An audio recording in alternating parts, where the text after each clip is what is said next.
Welcome to another episode of Chad Sports Talk. You guys know my name's Chad. Take a dive with sports.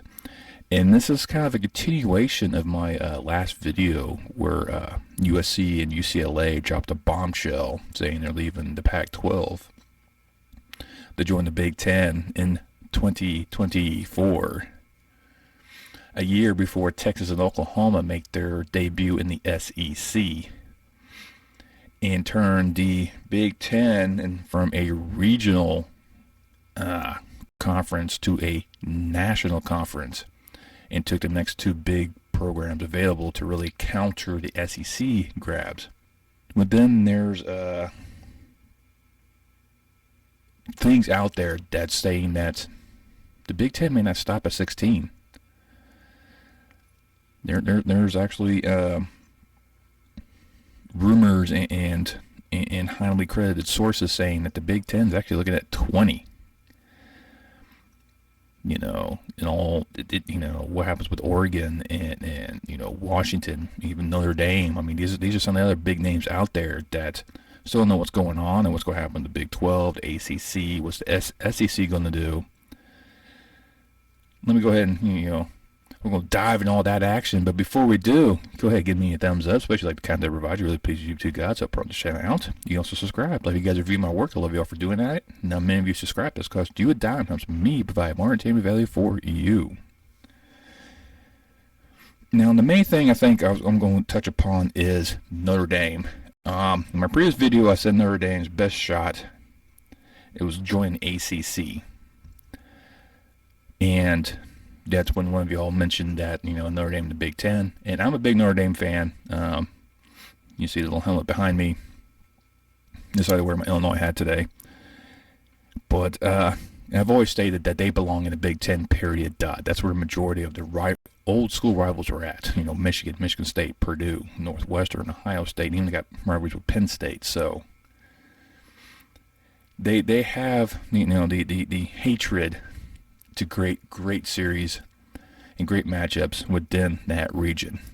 And now with USC being added, Notre Dame has a rivalry with USC. And now I know a lot of other Irish fans are very adamant about keeping Notre Dame football independent. But one thing you got to take to account, and that is money. Money. Notre Dame makes about $15 million with an NBC deal. The rumor is the new Big Ten contract could almost give teams like $100 million. I think it's like one guy was saying. Notre Dame's not gonna pass that up. There's no way they're gonna pass that up. They're gonna look at this as like, okay, what we're gonna do, and then there's others who are saying Notre Dame could put in a bidding war between them and the SEC. If I was the Big Ten, I'd just tell Notre Dame take a hike. Notre Dame has played themselves into this corner, and it's up to them to make to make the decision. I'll say in my previous video for them, the ACC needs them to survive.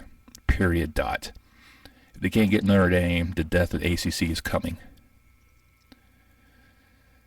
But also with that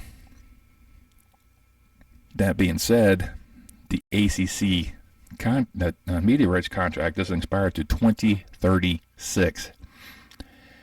And doesn't pay very well. Notre Dame makes more money being on NBC than joining ACC, even though they play 5 games a year with them.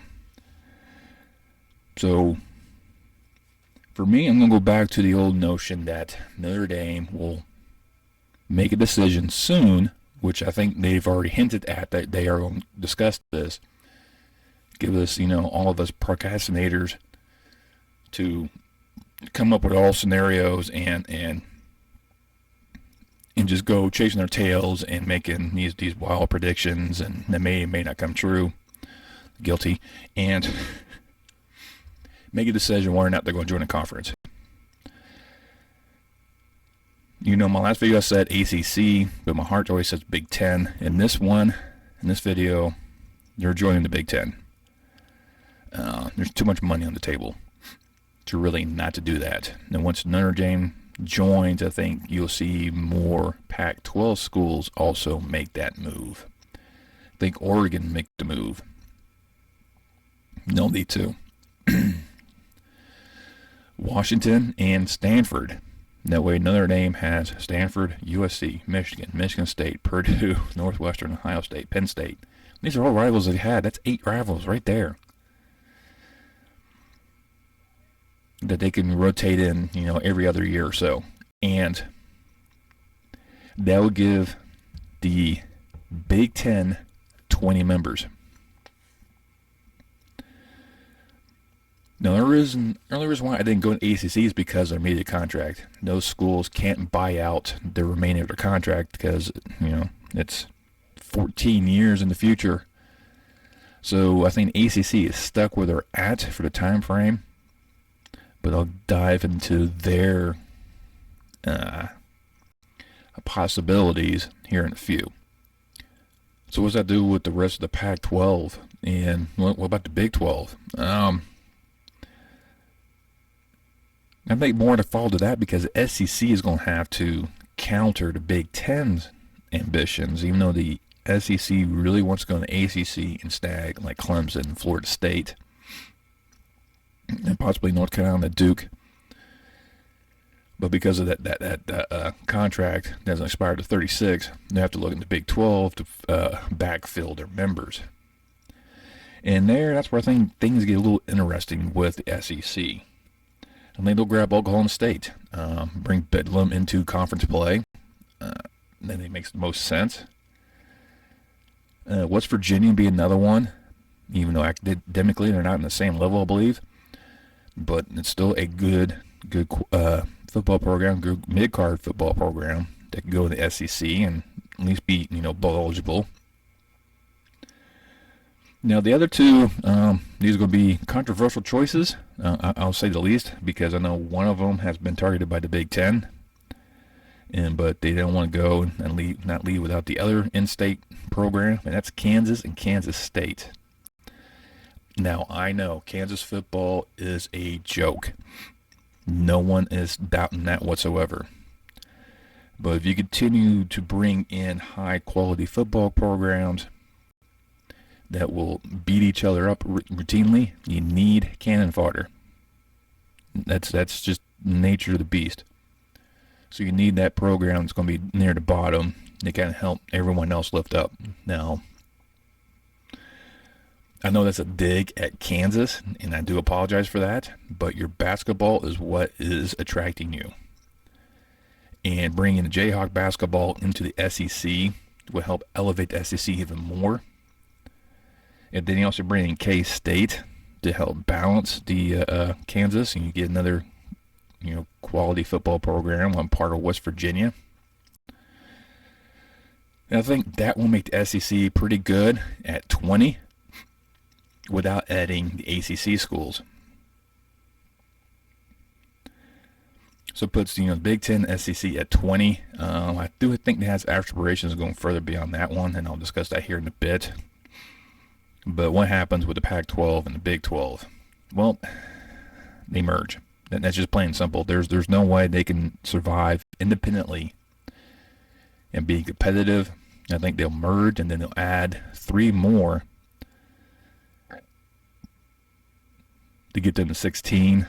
But before that, ACC is going to go raiding the Big 12, take out their remaining 2 Eastern time zone schools in Cincinnati, UCF. They put the ACC at 16, had them survive at that level until about 2036. So then the Big 12 and the Pac-12 will merge and create this, conglomerate of the Big Pac-12 or Big Pac-16, depending on what you want to call it. I just combined the 2 conference logos in the one here just to kind of, highlight which one's which and highlight the different colors to incorporate with the different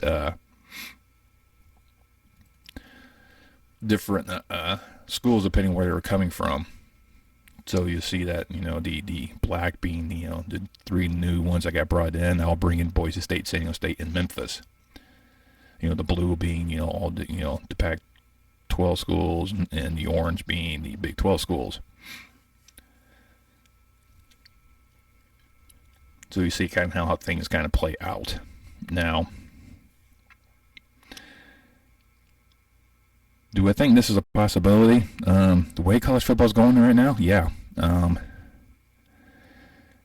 This is a strange times in which we're living in, where now two conferences are starting to put themselves head and shoulders above everyone else. They're already there to begin with, without expanding. A 14-member SEC and a 14-member Big Ten were the 1-2 punch in FBS football. Plain and simple. Everyone else is trying to play catch-up. Now, since those two have the most notoriety, they get the biggest TV deals, which is why it's creating this whole scenario of realignment once again. Television contracts are running out. It's kind of like forecast and seeing where the Big Ten SEC could go once the ACC contract ends in 36. You probably see the whispers in the wind again, probably about 2030. That schools are probably looking at buying out the remaining of the contract because now they can, because they have there be less money to be able to do that, and start looking at scenarios. Probably about 2032, 2034, you probably see these schools actually buy out and try to bolt for their conference. And if the SEC and Big Ten decide to go to 24, this is the time frame they'll do it. Raid ACC, pretty much killing them off. Like I said, this would be like the bidding war between these two conferences. With the Big Ten, they're looking for other AAU schools like Pitt, Georgia Tech, Virginia, Duke. But Virginia and Duke probably won't leave without North Carolina, at least. Virginia may want to have Virginia Tech to come along, but I think the Big Ten will kind of not do that. So there's question marks whether Virginia will leave without Virginia Tech. But Virginia will definitely stick around with North Carolina. Man, that's the South's oldest rivalry, so you got to keep that game intact. SEC definitely go after Florida State and Clemson right away. There's no question about that one. It's just Clemson has so much history with a lot of these those SEC schools right there, and with Alabama, Georgia, South Carolina, going back way back in the old Southern Conference days when they all used to be in the same conference way back in the day when they first started. So seeing that become in there, and of course the Clemson South Carolina game now become a conference matchup. So that one I can kind of see happening. I can see Florida State being added. Now the SEC and I think the Big Ten will both fight over North Carolina and Duke. I think that's where the both will go after, just to kind of see which ones would get that market. Which one leaves NC State kind of hanging out, waiting to see what happens. For me, we'll say Duke, Virginia, Georgia Tech, and North Carolina all submit bids to the Big Ten. The Big Ten will accept all four of those with open arms, no questions asked. You bring Duke and North Carolina basketball into the Big Ten to go along with Maryland, Indiana, Michigan State. And then, that'll lose out with pairing them up with Kansas and SEC, but I think for them they'll kind of look at that. Okay, this is a little better option for us. Then you also bring in Virginia and Georgia Tech. Both have had decent basketball programs in the past. They could do it again. So to keep the South's oldest rivalry, and then the rivalry game between Duke and North Carolina is intact. Everyone's happy. Now the SEC has to fill out the other two, and I think that's where Virginia Tech will be the number one choice to resurrect that Black Diamond series with West Virginia they've added. And I'm torn between NC State and Miami. Now, I understand Miami overall has a better football pedigree than NC State, but NC State has a better basketball pedigree than Miami. So which one you take? And then with SEC, you're in Florida with Florida and Florida State, but you're not in North Carolina. So I think they'll go NC State over Miami. I think it's a bit of a shocker too. So that way they get North Carolina. And you look at the SEC, and they're more geographic, even though it doesn't really make sense because you got Kansas and Missouri. But they're still within that southern, all that little southern part of the U.S. I'll throw up a couple maps here to kind of explain this one. The first one is going to be not a Civil War map. This is a map of what the Big Ten SEC will look at with 20 members, and then one with 24. As you know, the blue being the Big Ten, the gray being SEC. Yes, I did that one on purpose. Sorry. And the red will be the ones where both conferences will have schools in those states. So the old-fashioned hate between Georgia Tech and Georgia can still keep going. They'll still be getting two big conferences. So you know, still do Virginia Tech. I mean, I think that's how it'll work out. So now, what happens to ACC? Well, then you create a huge continental conference. Who knows what we're going to call it? Because you know, originally the Pac-12, Big Ten kind of merged to create this, you know, this big Pac-16. So now you add the ACC schools in with the rest of this conference to create this big Pac-ACC, and I don't know, it's just, you know, a huge continental conference and just a whole mess of a lot of things. But that puts them at 24. That gives you 3 mega conferences. And I think that will dominate the college landscape. But then it goes, okay, what do we do for scheduling wise? I mean, you're still going to do 8 conference games regardless, I think. Maybe no more than 9. But in terms of this one, this is definitely another one you got to kind of look at in terms of this. And for 20, I went with 4 divisions of 5 schools each, and then actually create a mini playoff within the conference, determine who goes to the conference championship game. I think that's probably about the best option out there. I'm not saying it's the best, because now you add that extra week to the playoffs, or extra week to college football. And it makes it a little more difficult to really kind of foresee how this kind of goes, because then do you extend the playoffs this way? But, you know, you have your 4 division winners battle off, find out who's the conference champ. You know, how do you really determine the best top 2 schools of a 20-team conference or a 24-team conference? I mean, that's just really hard to determine unless you start developing, okay, here's your 4 regions within this conference or 4 divisions in this conference. You know, you're going to take only the top 2. Okay, what if 2 of them tie? What if all 4 tie? You know, how are you going to determine the tiebreakers? You know, those are the type of scenarios that you really have to pinpoint down. And I think for them, the only way to do that is if you create 4 divisions. You have a mini playoff for conference play. So you create that 9th conference game, extend the regular season once again, something that the college football doesn't really want to do with the playoffs. You know, expand the playoffs. It's like, oh, it's too many games. I guarantee it, they'll expand the regular season to add that playoff game because it means more money. Just saying.